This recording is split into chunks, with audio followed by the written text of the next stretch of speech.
शायद रामचरितमानस की उस पंक्ति को आपने नहीं पढ़ा माननीय शिक्षा मंत्री जी, जिसमें उन्होंने सबसे पहले वंदना की है, मैंने सिया राम मैं सब जग जानी, करऊं प्रणाम जोड़ी जुग पानी। तो आप उसमें बता दीजिए कि कहार कलवार, आपने जितने लोग, ये तो आपने एकदम गलत कहा, ये तो कहीं है ही नहीं। रामचरितमानस आप उठा के हमको दिखा दीजिए कि जाति की कहाँ है ऐसी, जिसमें आपने कहा कहार कलवार धोबी, ये सब जो आपने बताया है वो आपने अपने मन ग्रहण दोहा बोला है ना।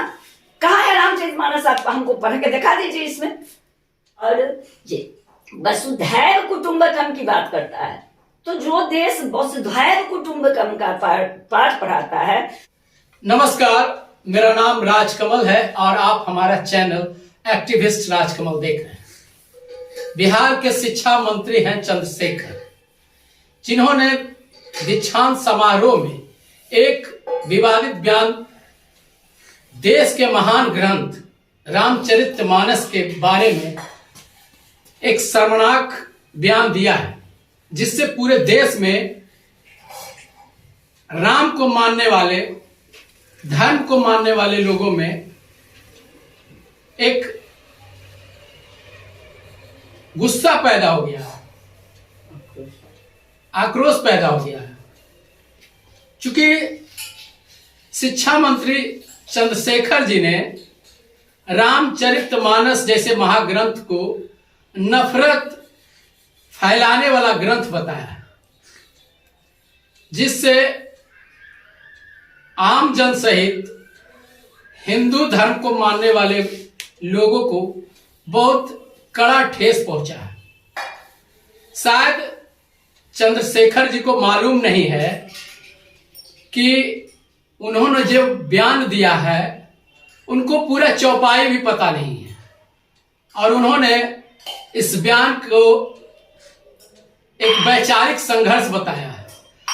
तो हम आज बात करने आए हैं जो रामचरितमानस के बारे में अच्छी जानती हैं, नवादा की समाज सेविका शिक्षिका बीना मिश्रा जी हैं। उनसे हम इनके बयान के बारे में जानना चाहते हैं। क्या जो ये शिक्षा मंत्री ने बयान दिए हैं जो चौपाई के बारे में, तो सबसे पहले हम आपके चैनल के माध्यम से माननीय शिक्षा मंत्री सहित संपूर्ण विश्व को प्रणाम करती हूँ, इसलिए कि मैं बता दूं, एक चौपाई में ही उनकी सारी बातें जो है वो कट जाती हैं। जब वो रामचरितमानस लिख रहे थे, उसमें उन्होंने वंदना की है, तो उसमें कहा है उन्होंने, सिया राम मैं सब जग जानी, करऊं प्रणाम जोड़ी जुग पानी। सब जग जानी, संपूर्ण विश्व को उन्होंने राममय बताया। तो इसमें वो हमको बता दें कि धोबी कलवार कहार जो उन्होंने बात किया वो सारे लोग आते हैं या नहीं, इसलिए कि पूरे ब्रह्मांड को उन्होंने कहा है, सिया राम मैं सब जग जानी, करऊं प्रणाम जोड़ी जुग पानी।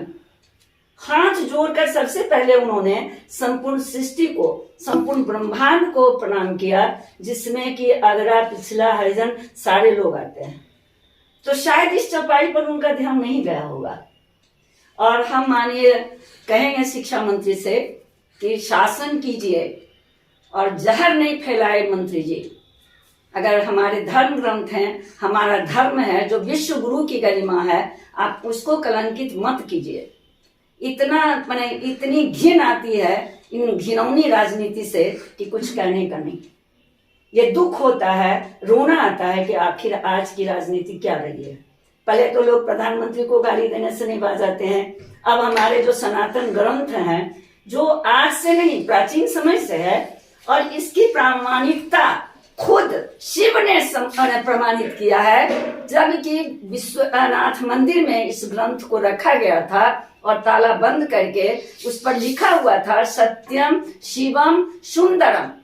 सत्य का अर्थ होता है कि जो भी घटनाएं सत्य हैं। शिवम, शिव का अर्थ होता है कल्याणकारी है, सुंदरम और सुंदर है। तो जो कल्याणकारी ग्रंथ है, और हम माननीय शिक्षा मंत्री से अनुरोध करेंगे कि अगर रामचरितमानस के एक चौपाई को भी चरित्र में उतार लिया जाए तो इंसान कम से कम इंसान तो रह ही सकता है। और जहां तक बात है कि हम रामचरित रामायण शतकोटि अपारा, और इसकी अगर अवहेलना, इसको अगर जाति धर्म से अधिक जोड़ा जाता है तो शायद उनको बहुत लोग बोल चुके, सब्जी के जूठे पैर भगवान राम ने खाए, किरात कोल किरात के संग उन्होंने रहा। और मैं एक बात और, वो कहा क्यों उनके साथ जा रही थी, और शायद ये नहीं मालूम है शिक्षा मंत्री जी को, दैहिक दैविक भौतिक तापा राम राज्य नहीं काहू व्यापा। ये बाघ और बकरी एक साथ पानी पीते थे, तो ये सारी चीजें आप क्यों नफरत फैला रहे हैं समाज में? आपको गद्दी कुर्सी पानी है, आप पाइए, लेकिन हमारे सनातन धर्म को, हमारे धर्म पर क्यों आप आघात करते हैं? क्या अधिकार है आपको? किसने दिया आपको अधिकार? ये हम जानते नहीं, हम अल्पज्ञ हैं, हम भी नहीं जानते हैं। रामचरितमानस की एक चौपाई का कितना हजार अर्थ निकल सकता है, ये नहीं जानते हैं। पहली चीज, रामचरितमानस की हमने एक ही शब्द लेकर दिया, उनके जो दोहा है उनको नहीं ज्ञान है। पूजिए विप्र वेद गुणहीना, शूद्र न गुण गण ज्ञान प्रवीणा। शूद्र किसको कहा जाता है? शूद्र वो है गुणान अर्चन्ति जंतु नाम नवजातिम केवलम क्वचित अस्फाटिकम भाजनम भग्नम काकिन्यापि न गृह्णन्ते। मैं पूछती हूँ माननीय शिक्षा मंत्री जी से कि भक्त शिरोमणि की उपाधि भक्त रैदास को मिली, तुलसीदास को नहीं मिली है, क्यों? अगर ऐसी जातिवादी थी तो तुलसीदास जी को मिलती, सूरदास जी को मिलती, क्यों मिली भक्त रैदास को? भक्त शिरोमणि आज भी कहा जाता है। और जिनकी बात ये कहते हैं बाबा अंबेडकर साहब मनुस्मृति जला दिए, ऐसी बातें कह के समाज में क्यों फूट डालते हैं आप? मनुस्मृति हमारा सबसे प्राचीन इतिहास है वो, और मनु और शत्रुपा जिस समय सृष्टि हुई उस समय आए इस धरती पर, और उन्होंने मनुस्मृति लिखा जिसमें कि मनु से मानव की संरचना हुई। आज हम मनु के ही संतान है जो मानव कहते हैं, और वर्ण विभाजन कर्मानुसार हुआ था, जन्म से नहीं हुआ था। तो ये सारे विवादास्पद बयान देके आप क्यों अपने ही प्रतिष्ठा पे आघात करते हैं? आप बिहार के शिक्षा मंत्री हैं, बिहार की शिक्षा तो चौपट हो गई है, जहां पर पशुओं का दल तैयार हो रहा है, और यह आप इतनी नफरत भरी बात बोल के आप क्या करेंगे माननीय शिक्षा मंत्री जी? कहां जाएगा भारत जो विश्व गुरु की गरिमा है? क्या आपको नहीं लगता है कि हम अपनी गरिमा को धूमिल कर रहे हैं? क्या यही हमारी संस्कृति है? क्यों ऐसा कर रहे हैं? इसलिए हमसे अनुरोध, हम तो यही अनुरोध करेंगे, हमारे जो है कर्मना, जाति से नहीं कर्म से व्यक्ति महान बनता है, गुण से महान बनता है। तो रामचरितमानस की उस पंक्ति को जो हुआ है वो आपने गलत ढंग से क्यों परोसा है? मनुस्मृति जो हमारी है वो मानव जीवन को सारे ग्रंथों उलट पुलट के क्यों रख रहा है? ये तो गलत बात है। हम राजनीति करें भाई, आपका राजनीति क्षेत्र है, आप राजनीति करें, लेकिन समाज में घृणा, द्वेष, ये नफरत फैलाने वाली जो राजनीति है, भारत तो हमेशा विश्व गुरु रहा है, और ये वसुधैव कुटुंबकम की बात करता है। तो जो देश वसुधैव कुटुंबकम का पाठ पढ़ाता है, उसी रामचरितमानस में लिखा हुआ है, परहित सरिस धर्म नहीं भाई, पर पीड़ा सब नहीं अदमाई। तो ये सारी चीजें उनको नजर नहीं आती हैं, इसको क्यों नहीं अपनाते हैं? मैं बता रही हूं कि राम का चरित्र ऐसा था कि दैहिक दैविक भौतिक तापा राम राज्य नहीं काहू व्यापा। वर्णाश्रम निज निज धर्म, वर्णाश्रम उस समय व्यवस्था थी, और वर्णाश्रम जिनको जो दायित्व सौंपा गया था उसकी वो पूर्ति करते थे। फिर इस ढंग से विवादित बयान देके समाज में आग लगाने की क्या हो गई है? एक रीति चल गई है भाई।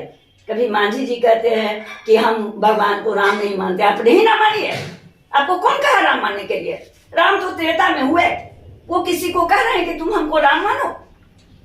आप नहीं मानिए, आप खुद में भगवान बन जाइए, खुद राम बन जाइए।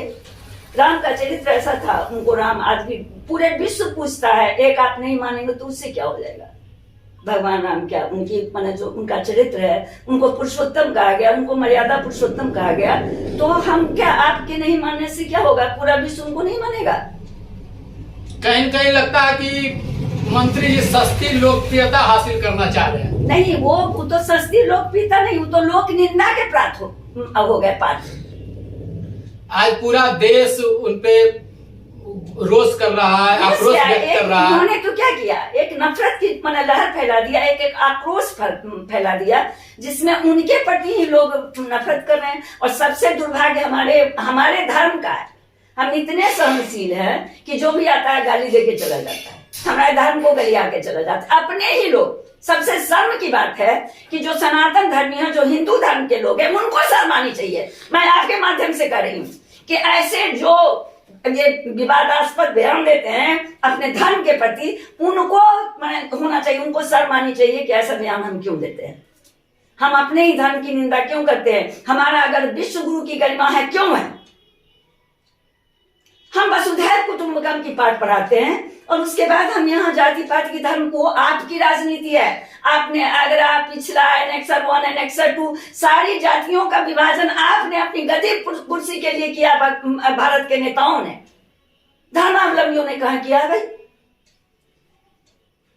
तो ऐसी राजनीति आप क्यों, ऐसी घिनौनी रीति क्यों? कभी माननीय प्रधानमंत्री जी को जो मन होता है बोल देते हैं। क्या अब यही राजनीति रह गई है? हम इतने स्वतंत्र हो गए, हमको इतनी आजादी मिली कि जिसको पाओ गाली दे दो, चप्पल जूता सब तो चल ही रहा है संसद में, पूरा विश्व देखता है।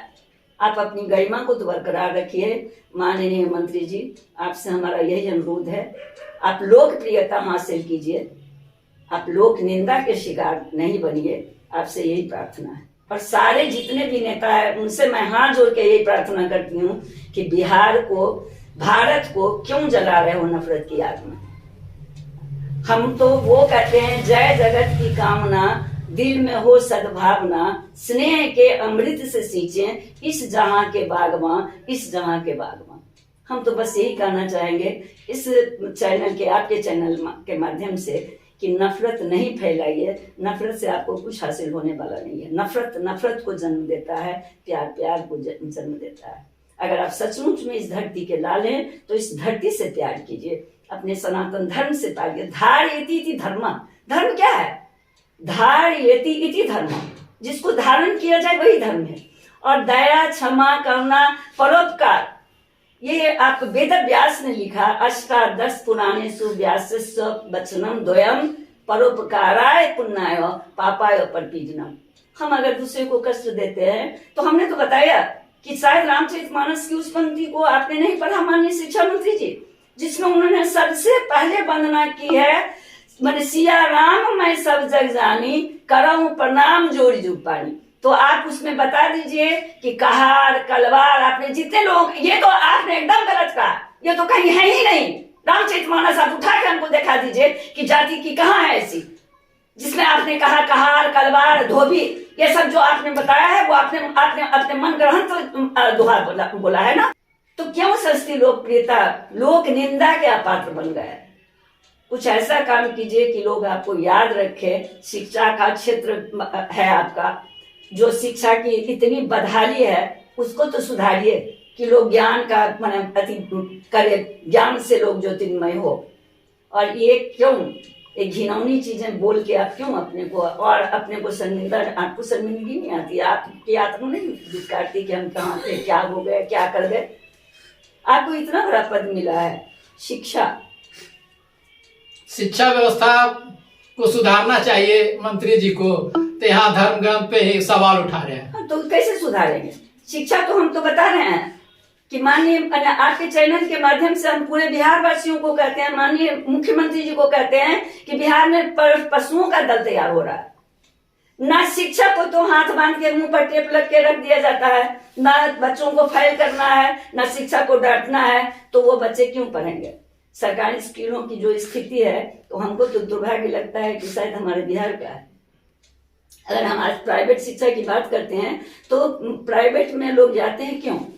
कम से कम वहाँ ज्ञान का एक सही व्यवस्था होती है। और जब हम इस ढंग की शिक्षा प्रणाली लागू किए हैं तो हमारे बच्चे क्या करेंगे? पहली बात, आपके चैनल के माध्यम से मैं ये भी बता दूं कि शिक्षा योग्यता प्रधान होनी चाहिए, क्वालिटी होनी चाहिए, क्वांटिटी नहीं। कोई भी छात्र सक्षम नहीं है कि वो 100% मार्क्स ला सके। आज अंक प्रधान शिक्षा हो गई है, इसलिए भी शिक्षा की दुर्गति है।